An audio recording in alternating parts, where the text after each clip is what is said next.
So now let's explore the next pillar, thoughts. So thoughts are energy, all right?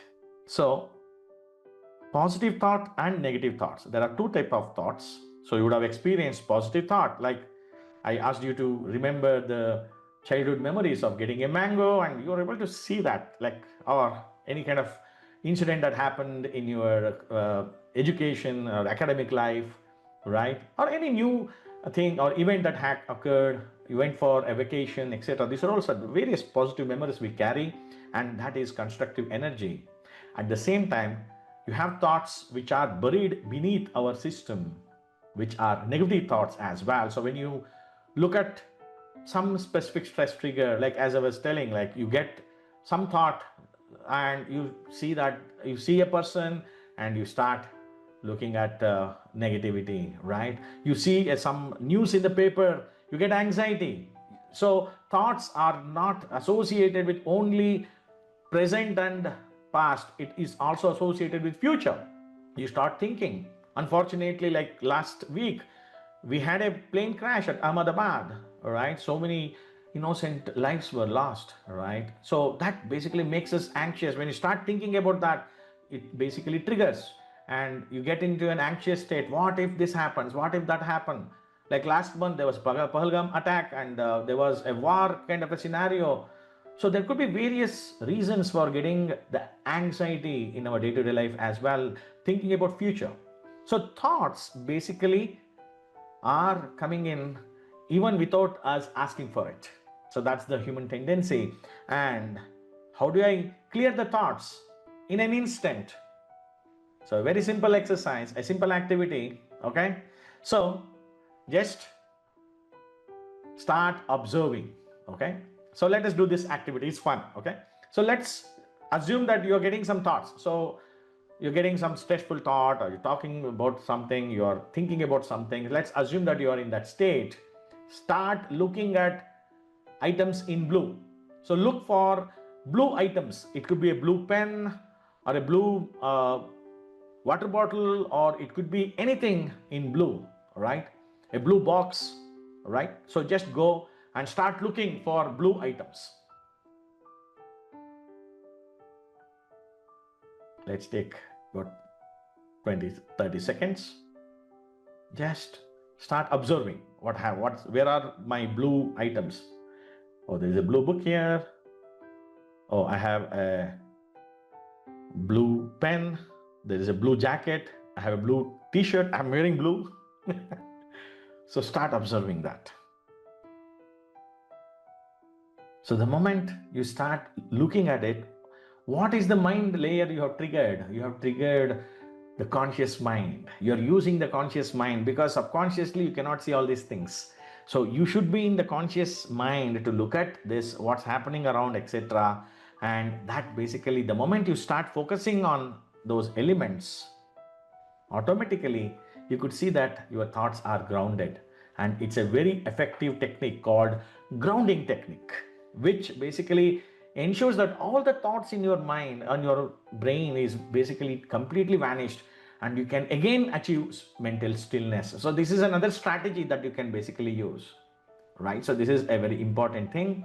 And it is also equally powerful to write down certain thoughts. For example, if you want to clear certain bad incidents that has happened, and you're seeing that that particular event is triggering, maybe like it could be something very you met with some accident, or you would have lost some loved ones, etc. So those thoughts will be triggering us.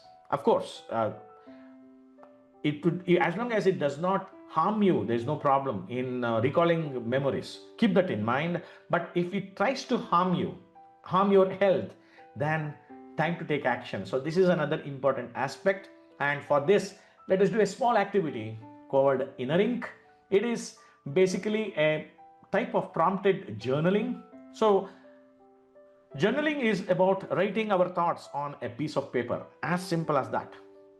It can clear mental clutter, reveal some unexplored patterns of our life. Okay, so let us explore these questions. Okay, so what do?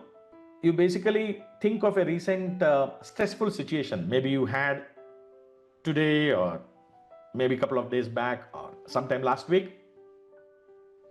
So think of some stressful situation. It could be anything associated with work or your home or any place for that matter. So just think about it. And as you get that particular thought, take a piece of paper and write answer to these three questions. What were the circumstances that caused the stress with you? Then ask the question, did you react or respond? And what are the things under your control, and what were the things that were not under your control? Just let's spend 2 minutes in just writing the thoughts. What's coming to your mind now, thinking about a stressful situation? So let's do this activity, all right? It'll be fun. In case you don't have a paper and pen ready, it's okay. Just try to bring that thought and try to analyze. What we're doing is basically analysis, stress analysis. What did I do that day? The stress came in and did I burst out? Or it gently faded away? What was my response? And what did I feel after that? And important thing, what was under my control? My anger is in my control. Remember, friends, my stress is my stress, right? My stress is under my control. I can control, and those are the strategies we are learning here. All right, I hope you are able to get some thought, a stressful thought of past, all right? And what did you do? Just try to recollect that memory. You reacted or responded.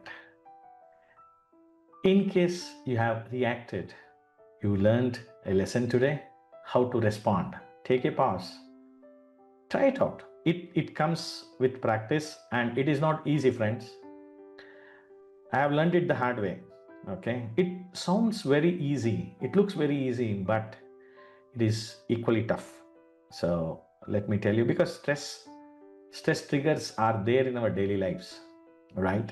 So I hope you people were able to write something, or at least try to figure out that situation and recalling that and bringing it on the paper. So in case you did not get time, it's okay. So you can try this out later as well. I'll share this content so you people can basically, I'll give the activities, I'll give a bundle, and people can also try it out and do that practice. Maybe as a daily habit, you just bring it out, and it should become your subconscious activity to do this journaling. And that is a wonderful experience. And over a period of time, once you journal for a week or 10 days, you can reveal your own patterns.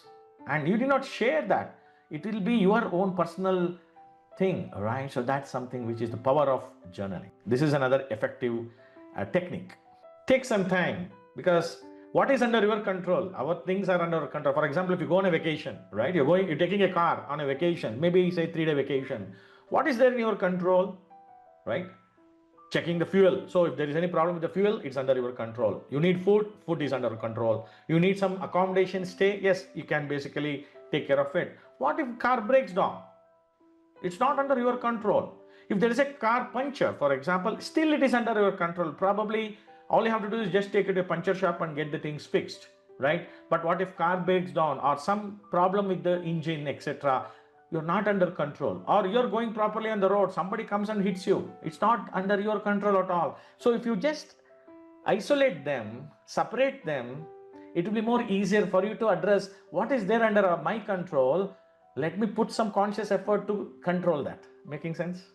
So this is what we need to learn, right?